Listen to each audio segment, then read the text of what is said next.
You have roughly 936 weekends from the day your child is born until they turn 18. And that sounds like a lot, but if you're a dad listening to this, you know exactly how fast those weekends disappear. I know for me, I have a 12 and 14-year-old, and I know my time is limited with them, and I want to make sure that they're life ready and have the skills to handle money, to handle emotional situations, to handle tough conversations, and know how to treat people so they can be successful with life and their careers. The question isn't just, did I save enough for their college? The real question is, did I build a human being ready to handle the world? This is Brian. I've been a financial advisor for over 25 years. I'm also a certified life and health coach. And today we're going to walk through the 7 things smart dads do before their kids turn 18. And we're going to cover everything from the exact investment accounts you should open for your kids before age 18, also some of the money principles you need to teach them. And number 7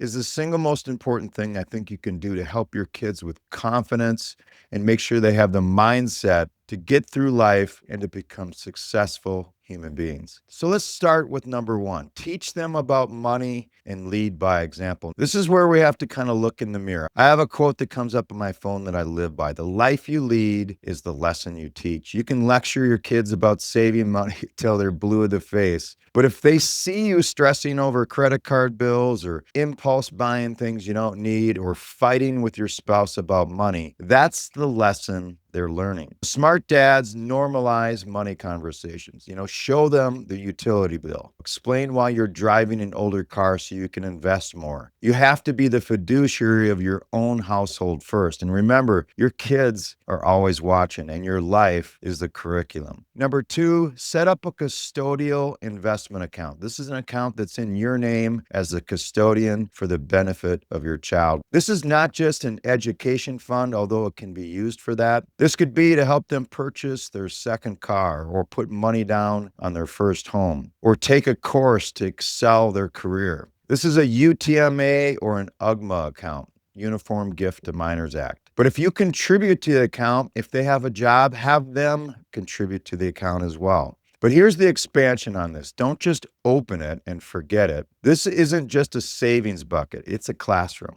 I want you to log in with them once a quarter, show them what a dividend is, teach them about different asset classes and performance, teach them about diversification. And when the market drops 10%, and it will, this is a golden teaching moment. You can teach them not to panic sell when the stakes are low with $500 so they don't make a catastrophic mistake when the stakes are high, when they have 200,000 one day or 500,000. Teach them that market drops are buying opportunities. You're building their emotional tolerance for volatility that they're going to have over their investing lifetime, and you're helping them think long term. Number 3 is the Custodial Roth IRA. This is a huge opportunity for wealth building when you start early. If your teen has earned income, lawn mowing, lifeguarding, barista work, you can open a custodial Roth IRA. And here's the math. If your teen puts $7,500 into a Roth IRA at age 16 and never adds another penny, at an 8% return, that single year of savings could turn into over $250,000 tax-free by the time they retire. This is the greatest gift the tax code gives us. But remember, they must have earned income. You can't just give them allowance money to put in there. Help them file a tax return for that summer job and max this out.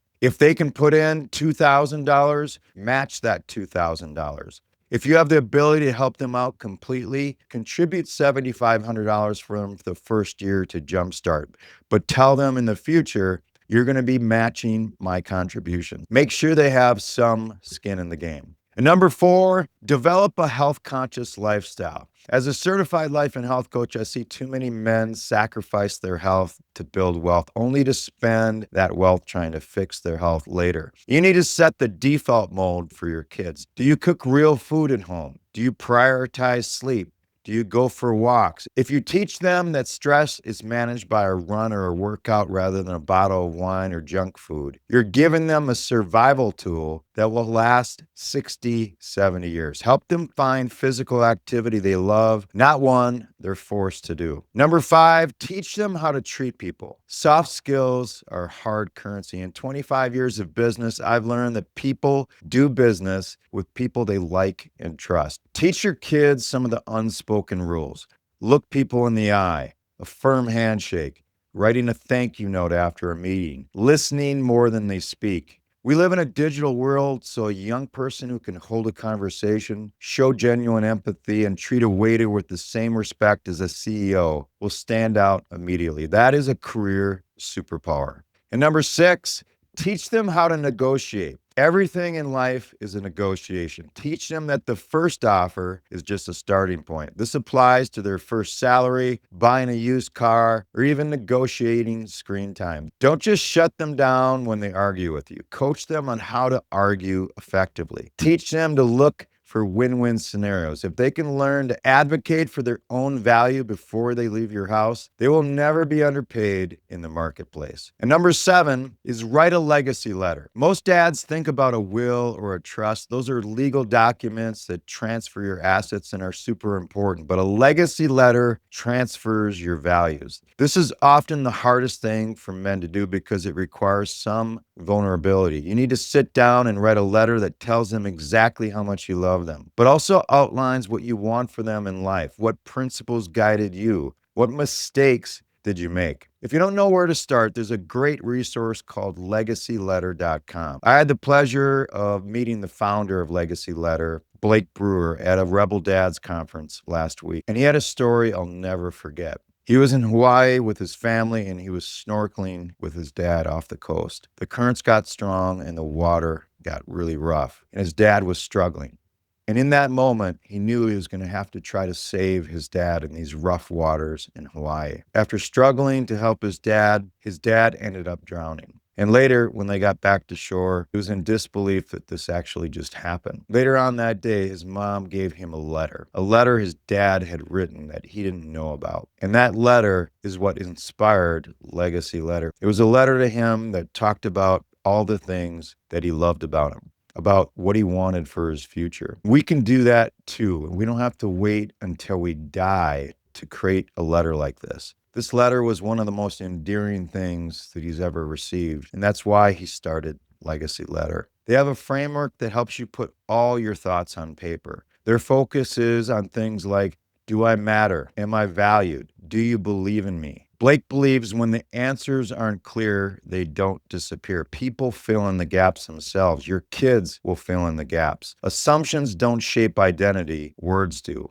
And that's why Blake started Legacy Letter. And this is a really awesome, powerful resource that you can use. I'm going through this process right now myself, and it's something I'm going to give my kids now while I'm alive. And hopefully every 2 to 3 years, do a new Legacy Letter. This is a way to not leave any emotion to chance. Let your kids know now what you love about them. Let your kids know now what you want for their future. What values do you want them to have? Don't let your child turn 18 without holding this letter in their hands. It is the one inheritance they can never spend. All right, I know we covered a lot in this episode, so if you want to go deeper, here are a few resources I recommend adding to your library. For the Legacy Letter, check out legacyletter.com. For money, read The Opposite of Spoiled by Ron Lieber. It's fantastic for handling the wants versus needs conversation. And if you want to teach your kids about money values or investing topics in a simple way, there's a great book by Carl Richards called Your Money. Simple sketches that allow you to talk about different topics with your family. We do this at dinner time every night, one sketch, and we talk about one concept of money values or investing. And then I ask them what they think about it, what they think about what that sketch meant. It's just a simple way to have a short conversation at dinner and learn a little bit about what your kids think of money. For negotiation, there's a great book called Never Split the Difference by Chris Voss. It's a pretty intense book, but the principles apply everywhere. And of course, for the overall framework of health, wealth, and life, my book Momentous Decisions ties a lot of these topics all together. You know, dads, the clock is ticking on all those weekends we have to impact our kids and to make them life ready. 936 weekends from the time they're born. But if you're like me with a 12 or 14-year-old, it's much, much less. Now, this is a different episode than I've normally done, but I think it's just really important as dads to make sure that we raise life-ready kids. It's hard out there, and we want to give our kids any edge they can when it comes to their finances, their relationships, and their health and wealth. And once again, thanks for listening. This is Brian, the Wealth Decisions Guy, and I hope to see you next week.